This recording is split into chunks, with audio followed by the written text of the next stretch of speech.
Dias Marquez. Hey everybody, welcome to the Us Podcast, a podcast about us.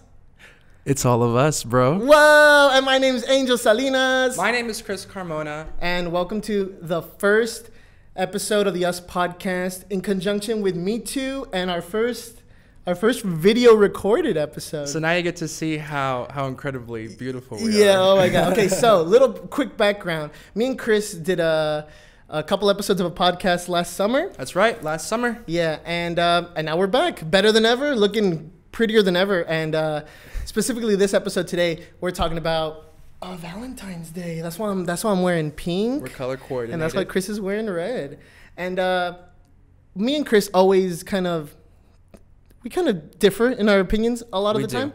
And specifically about Valentine's Day, we're going to be talking about how I never really had a significant other during Valentine's Day. And Chris? Whereas most of my adult / young adult life, I've had girlfriends to spend it with. But these last 2 years, including this one, have been...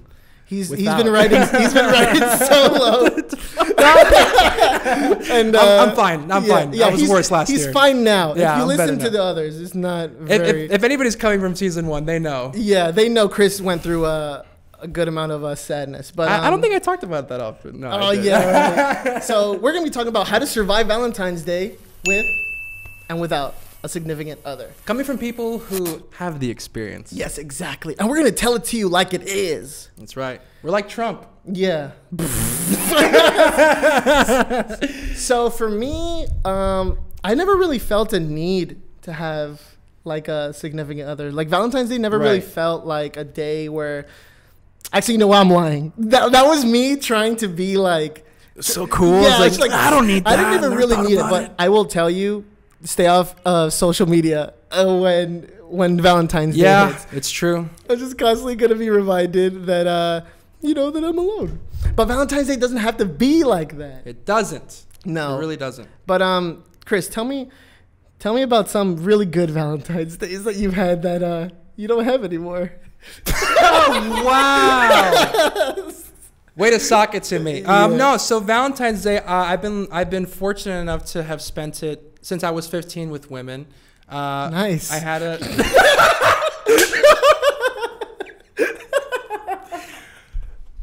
Sidestepping that. It's just, it's great, dude. It's fun. I showed you a picture. We'll show you this in a second. On my very first Valentine's Day, I was 15.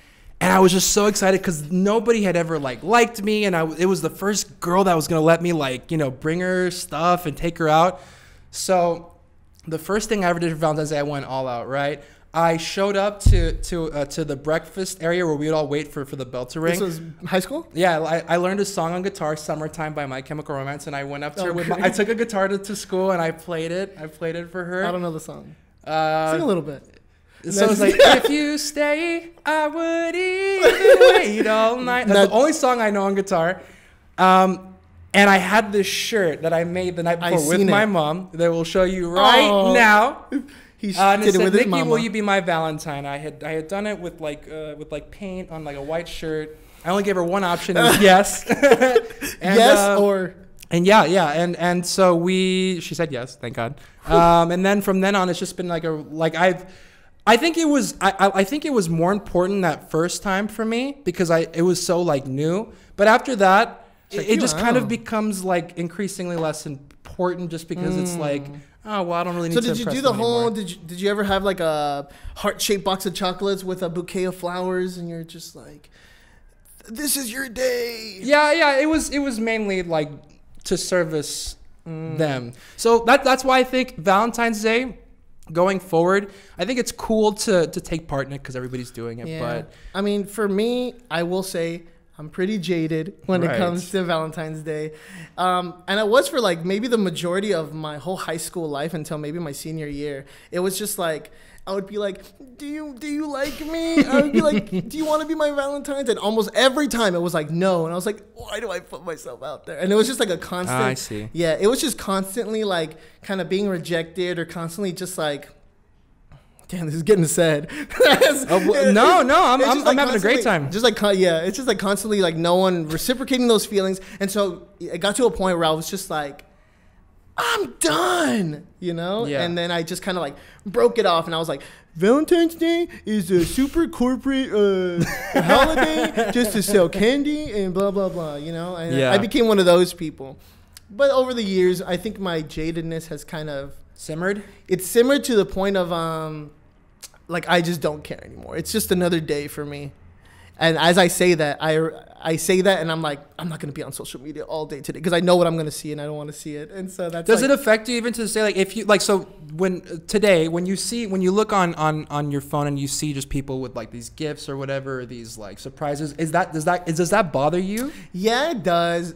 And I try to tell myself that it doesn't or it shouldn't, but I know what's really going on. I'm just like, oh man, you know, that would have been nice. Yeah. But then I'm just like, whatever, and then go like write some stuff or watch a movie. I had the best case when it happened with me because I had so many things light up. Instant Crush, I had Bad Labor coming out, and I had a music video coming out. So that to kind of distract me from like the whole like I got to participate still. You know, here's a music video love story that I can kind of, so I still had something to offer on Valentine's Day. So it wasn't as bad, but I was just like, damn, it would have been nice. I guess that's where you come in since you are a bit of a master at this. I am a veteran of spending Valentine's Day alone. So now that's on my resume.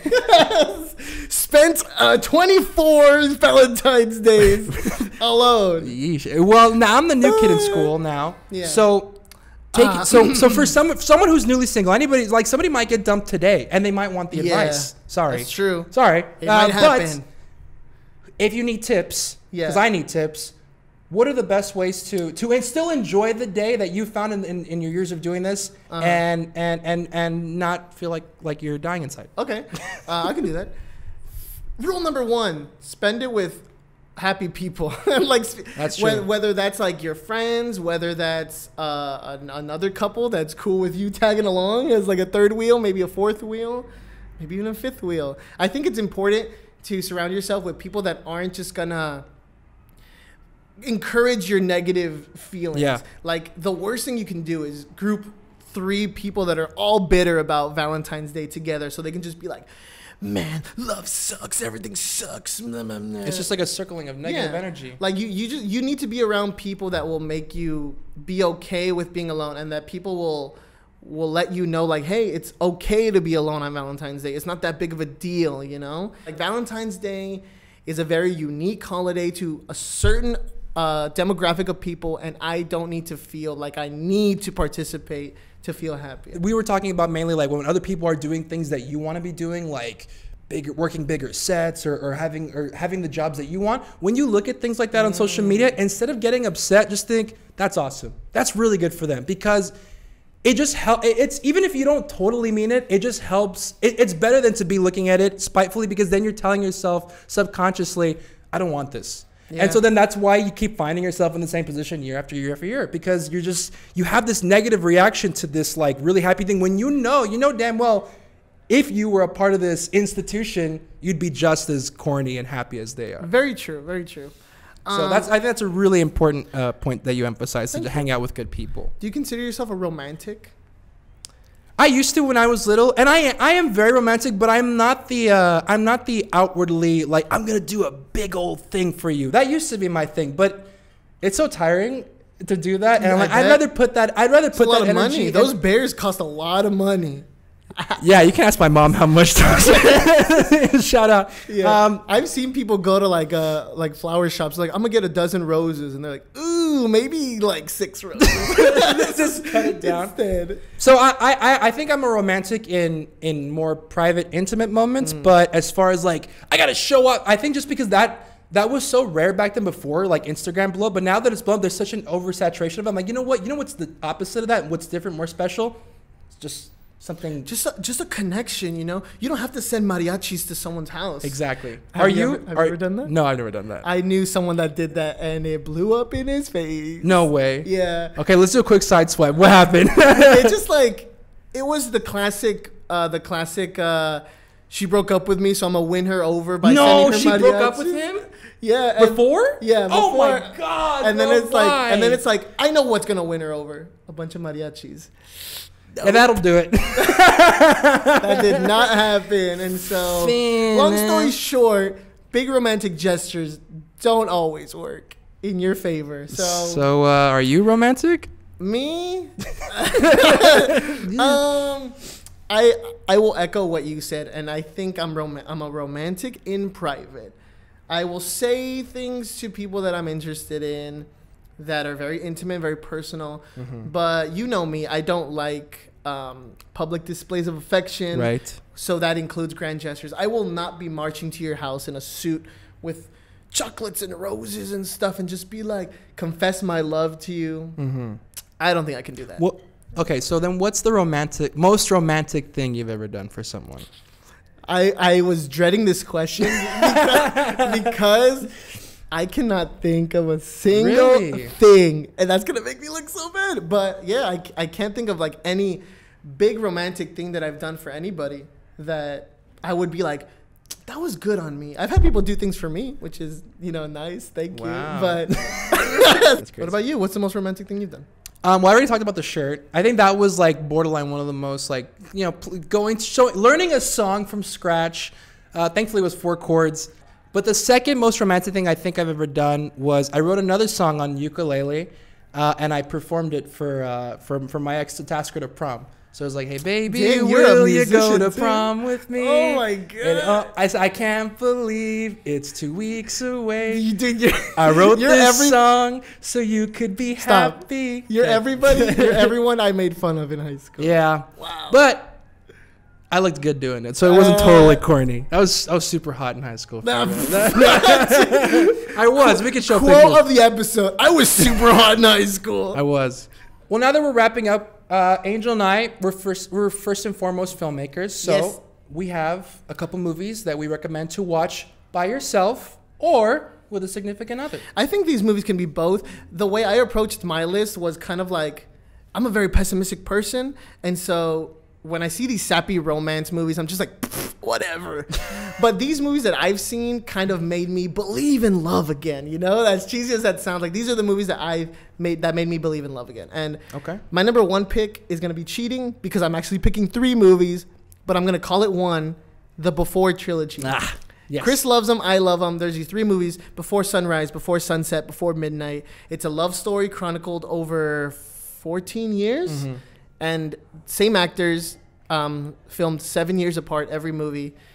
And it's so beautiful. And it just shows you how love is this evolving thing. And it's not just one thing forever. It's beautiful. It's such a beautiful portrayal of like love in its reality. And they're amazing. My first pick is going to be Punch Drunk Love. Really quickly, I think this is like the most unconventional romantic movie of all time. But it's also really just an excellent piece of cinema by Paul Thomas Anderson. And why I would recommend watching it with someone or without is because you look at this guy that Adam Sandler plays, Barry Egan, and you think, dude, who would ever get with this weirdo? But if someone that is like as socially inept, weird, angry, and just like flat out awkward as this guy can find someone that just like really wants to just dedicate all of her love to him, it's like, you'll be fine too. It's like these 2 misfits meet each other and they're like, wow, we're perfect for each other. Exactly. And we come to the end of this episode. Wow. Oh my God. Incredible. This was really cool. This is shorter than me and Chris have experienced, so it feels like we ran a marathon. I'm winded, dude. I'm kind of out of breath. But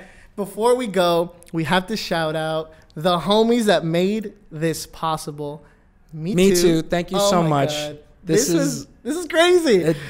This was something we had talked about in our early days. Like, what would be cool? Getting on Me Too. Yeah. Guess what, boys and girls and non-binary folks? Yeah, we here. We out here. We straight out here. And we got to shout out not just Me Too, but their awesome service called Barrio Box. Barrio Box. No, but they got a lot of cool stuff. They got tons of Wacardo things. They got shot glasses. And I think the best part about it is that they always feature new materials from different Latin businesses. Yeah, Latinx businesses. Big shout outs to mitu. Big shout outs to Barrio Box. And we also have to do another quick shout out for this beautiful mural back here of our logo. Shouts out to our homie Amairani for designing that for us. A beautiful chalk logo drawn at 2 a.m. because we're laggers.